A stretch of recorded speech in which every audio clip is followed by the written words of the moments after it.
अभी से मुल्क से फरार की तैयारियां हैं। चुरंगी की कराची से वीवीआईपी प्रोटोकॉल लगा हुआ है जी। लोग तंग हैं, परेशान हैं। और 6 मई की दरमियानी शब क्लिफ्टन के इलाके बिलावल चुरंगी पर एक ऐसा मंजर देखा गया जिसने पूरे सियासी निजाम को हिलाकर रख दिया है। अब हम किसी काम के नहीं रहे। भारत के सामने हमने बस न्यूक्लियर ताकत ली और अपनी जान बचा ली। ठीक है, ताहम इसने सिक्योरिटी दारों की नाहली और अवामी गुस्से की शिद्दत को वाज़ह कर दिया है। मुल्क में और कराची में पानी का भी इशू है। ये जिंदगी नहीं है भाई, कोई जिंदगी नहीं है हमारी। ना बिजली है ना पानी। न्यूक्लियर पैरिटी हमने ले ली और हमने अपनी जान बचा ली है। इतनी सी बात है। इससे बड़ी डील हमें कहां मिल सकती थी।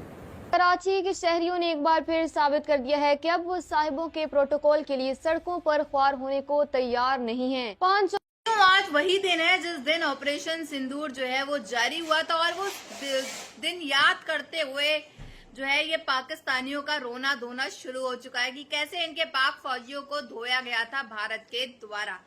वहीं इनके जो है नवाज शरीफ के करीबी लोगों के भी बयान सामने आ रहे हैं, पाकिस्तान के पत्रकारों के बयान सामने आ रहे हैं कि कैसे भारत जो है वो हमको कितने सालों से जो है वो कूटता हुआ कुटाई करता हुआ आ रहा है और पाकिस्तान क्या कर रहा है, हाथ पे हाथ धरा बैठा है और इसके अलावा ये कुछ भी नहीं कर पा रहा है।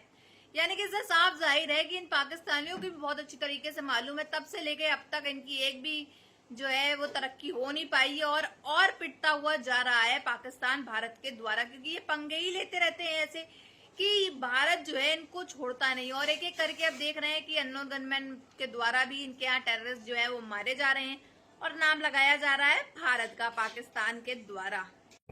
अभी से मुल्क से फरार की तैयारियां हैं। घेरा तंग हो रहा है, मुश्किलात बढ़ रही हैं, लिस्टें तैयार हैं। कराची के शहरियों ने एक बार फिर साबित कर दिया है कि अब वो साहिबों के प्रोटोकॉल के लिए सड़कों पर ख्वार होने को तैयार नहीं है। 5 और 6 मई की दरमियानी शब क्लिफ्टन के इलाके बिलावल चुरंगी पर एक ऐसा मंजर देखा गया जिसने पूरे सियासी निजाम को हिलाकर रख दिया है। ताहम इसने सिक्योरिटी दारों की नाहली और अवामी गुस्से की शिद्दत को वाज़ह कर दिया है। मुल्क में और कराची में पानी का भी इशू है। ये जिंदगी नहीं है भाई, कोई जिंदगी नहीं है हमारी। ना बिजली है ना पानी। सड़कें बंद की हुई हैं कि यहां से गाड़ियां गुजरनी हैं, वही दर्जनों गाड़ियां। लोगों के सब्र का पैमाना लबरेज हो गया। लगभग 15-20 मिनट लोग खड़े रहे, कुछ कहते हैं आधे घंटे तक। रात 9 बजे का वाकया है और फिर लोगों ने वो हिसार तोड़कर सिक्योरिटी का आगे बढ़ना शुरू कर दिया। मोटरसाइकिलें, गाड़ियां आगे आ गई। अभी से मुल्क से फरार की तैयारियां हैं। घेरा तंग हो रहा है, मुश्किलात बढ़ रही हैं, लिस्टें तैयार हैं। जो बड़ी वायरल हुई बिलावल चुरंगी की कराची से वीवीआईपी प्रोटोकॉल लगा हुआ है जी। लोग तंग हैं, परेशान हैं। जो सड़कों पर फटपड़ा और बिलावल भुट्टो का शाहाना प्रोटोकॉल आम शहरियों के हुजूम में बेबस नजर आया। गर्मी और हबस के आलम में जब शहरियों खुसूसन मोटरसाइकिल सवारों को 30 मिनट से ज्यादा इंतजार करवाया गया तो नौजवानों ने पुलिस की हिदायत और सिक्योरिटी बैरियर्स को जूते की नोक पर रखते हुए रुकावटें हटा दी। देखते ही देखते सैकड़ों शहरी सड़क पर निकल आए जिससे तयशुदा सिक्योरिटी इंतजामात मुकम्मल तौर पर दरहम बरहम हो गए और प्रोटोकॉल में शामिल चमचमाती गाड़ियां आम ट्रैफिक और मोटरसाइकिल के दरमियान बुरी तरह फंस गयी। यह है कि जब अवाम बुनियादी सहूलियात से महरूम हो तो हुक्मरानों का सड़कें बंद करके निकलना अब मजीद बर्दाश्त नहीं किया जाएगा। ये जिंदगी नहीं है भाई, कोई जिंदगी नहीं है हमारी। ना बिजली है ना पानी है। 9 जो है अल्लाह भला करे आपका, आर्टिकल 9 जो इंडस वाटर्स ट्रीटी का है उसके तहत न्यूट्रल एक्सपर्ट के प्रोसेस में वो शामिल थे, लेकिन मई के बाद जब चूंकि उन्होंने जब फैसला कर लिया कि वो इसको अबेंस में रखने जा रहे हैं तो उन्होंने उसको उस प्रोसेस से भी अपने आप को विड्रॉ कर दिया।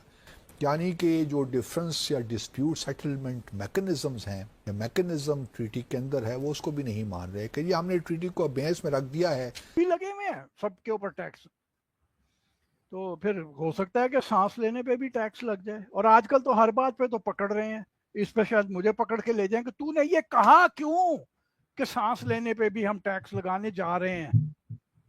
सर अब तो सब कह रहे हैं, कोई नहीं डर रहा इनसे, आप भी मत डरिए। इनको अब यही फिक्र पड़ी है कि लोग डर नहीं रहे। लेकिन सर वो बेचारे ने पता नहीं क्या कहा कि कौन सी सड़क ऐसी है जैसे स्ट्रेट ऑफ हॉर्मस है, वो पकड़ के ले गए। सर ट्रैफिक मुश्किल से गुजर रही थी, को खराबी थी तो वो पकड़ के उसको ले गए। हमें भी ले जाएंगे कि जी फरवरी में लगाया ना 2025 में। तो वो मुझे कहने लगा कि आप रिवर्स मीटरिंग भी कराएं, वो कोई 1.25 लाख रुपया मजीद लगता था। मैंने कहा भाई मैं पागल हूँ, रिवर्स मीटरिंग खत्म हो जाएगी। कहता नहीं नहीं यार कैसे खत्म हो सकती जी, रिवर्स मीटरिंग ही है। मैंने कहा बेटे तू देखता रहे, रिवर्स मीटरिंग भी खत्म होगी और हमें से जुर्माने भी पड़ेंगे कि है छत पे लगाया क्यों है, किसकी इजाजत से लगाया है छत के ऊपर। लाभ आता है तो हम कहते हैं इंडिया ने पानी छोड़ दिया, इंडिया ने पानी छोड़ दिया। इंडिया से आप उम्मीद रख के क्यों बैठे हुए हैं? देखें, दुश्मन से आप उम्मीद रखेंगे तो आपको तो कुछ भी नहीं मिलना ना, आपने खुद स्टैंड करना है। ऐसी बात है, अब देखें वो असल में दुश्मन का दुश्मन दोस्त होता है। असल में जो बात है कि अमेरिका जो है वो इंडिया का असल में साथी है, हमारा नहीं है। वो हमें जस्ट यूटिलाइज कर रहा है अपने मतलब के लिए, लेकिन हम इस चीज़ को समझ ही नहीं रहे हैं। हम बस बैठे हुए हैं, हम क्योंकि हमें गुलाम है ना, हम गुलाम है, फिर गुलामी की जिंदगी हमने जीनी है। हम होगी वो जो दिल खराश हमें इमेजेस मिलती हैं, लोग फंसे हुए पानियों में, वैसा कुछ नजर आएगा या कोई अच्छी उम्मीद है?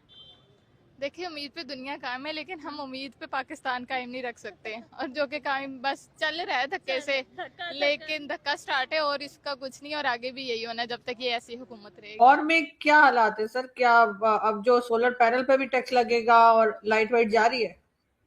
गरीब मुल्क है, उसमें ह्यूज इन्वेस्टमेंट हम नहीं कर पा रहे। सर अमीर क्यों नहीं हो पा रहे? पैनल की हम लोग बात कर रहे थे शो से पहले, आपने भी लगा रखा है, तो सर टैक्स तो आएगा, अब क्या करेंगे? मतलब पब्लिक इस वक्त क्या कर रही है? जो आम लोग हैं, सब मैं और आप बात करें तभी लाइट गई हुई है। और 1965 की जंग हम हारे थे, हमारे यहाँ झूठ बोला जाता है कि हम जीते थे। और आज तक हम इंडिया से कुछ नहीं ले सके किया, और नॉन मिलिट्री साइट्स के ऊपर किया, और जिसमें 31 से ज्यादा बंदे शहीद हुए। तो आपको पता है ऑपरेशन सिंदूर में मिसाइल पाकिस्तान के बड़े बड़े शहरों पे फायर किए गए, रावलपिंडी, सरगोदा, लाहौर, इन सब शहरों पे मिसाइल दागे गए। हम हमला कर देना, भाई ये किस किस्म का नया नॉर्मल आपने बना लिया? अब हम किसी काम के नहीं रहे भारत के सामने, अब हम किसी काम के नहीं रहे। हमने बस न्यूक्लियर ताकत ली और अपनी जान बचा ली। ठीक है, न्यूक्लियर पैरिटी हमने ले ली और हमने अपनी जान बचा ली है, इतनी सी बात है। इससे बड़ी डील हमें कहां मिल सकती थी? साथियों, पाकिस्तान में ऑपरेशन सिंदूर को लेकर के एक तरह से देखा जाए तो बरसी बनाई जा रही है। इनके पाक भाई जो फौज आप कह ले मारे गए हैं, उनको याद करते हुए, इनकी शहादत को याद करते हुए, कैसे जो है वो इस जंग में जो है मारे गए थे, किस तरह से उनको कुचला गया था, किस तरह से उनकी धुलाई की गई थी भारत के द्वारा। क्योंकि इनके मिनिस्टर्स जो हैं, चाहे आप बात कर लें ख्वाजा आसिफ इशाक डार या आसिम मुनीर यानी कि फील्ड मार्शल की क्यों ना, क्योंकि ये ऐसे से बड़े बड़े बयान और बड़ी बड़ी बातें कर देते हैं, जिसके बाद से जो है ये अपनी बातों पे टिक नहीं पाते हैं। उसके बाद जो है मेन मारा कौन जाता है? पाकिस्तान की फौज, पाकिस्तान की अवाम। जो ड्रोन्स अटैक, मिसाइल्स अटैक जब होते हैं, वो उसका असर जो है, सबसे ज्यादा प्रभाव जो है पाकिस्तान की जनता, पाकिस्तान की अवाम पे ज्यादा पड़ता है और पाक फौजियों पे पड़ता है। क्योंकि पाक फौजी तो फालतू में ही मारे जा रहे हैं, एक एक करके कितने पाक फौजी की तादाद जो है वो मारी जा चुकी है और उसकी कोई संख्या भी नहीं रही गिनने के लिए, क्योंकि हालात बेकाबू हो चुके हैं और पाक फौज तब भी ठिकाने में नहीं आ रही है। तब भी पाक फौज, अभी भी आप देख रहे हैं कि किस तरह से पाक फौजी मारे जा रहे हैं। तभी आखिरकार जो है पाकिस्तान की जो फौज है मेन, वो इसीलिए सरेंडर कर देती है, क्योंकि उनको जानती है कि उनकी जो हुकूमत, उनकी जो गवर्नमेंट है और उनके जो फील्ड मार्शल आर्मी चीफ है, वो कुछ कर तो पाएगा नहीं, वो हम ही लोगों को आगे ढकेल देगा और फिर हम लोग जो है इस जंग में फालतू में पिसते हुए मर जाएंगे और हमारी फैमिली का वैसे ही क्या होगा। ये सोचते हुए कुछ पाकिस्तान के फौजी जो है वो सरेंडर कर देते हैं डर के मारे, वरना तो फिर आप जानते हैं उनका क्या हश्र होना है, ये वो भी जानते हैं और उनकी फैमिली भी जानती है आखिर उनका हश्र क्या होने वाला है। क्योंकि पाकिस्तान के अंदर इतनी हिम्मत है नहीं कि वो भारत का मुकाबला कभी कर पाएगा, चाहे वो अभी की बात कर लें या फिर पहले की बात कर लें, क्योंकि हालात तो बेकाबू हुए हैं और इनके हाथ में वैसे ही कुछ नहीं है और ये कर भी कुछ नहीं सकते हैं। और खुद जो है पाकिस्तानी पत्रकार भी इस चीज को मानते आ रहे हैं शुरू से लेके अभी तक कि हाँ, कि पाकिस्तान के अंदर इतना दम नहीं है कोई हिंदुस्तान से लड़ सके।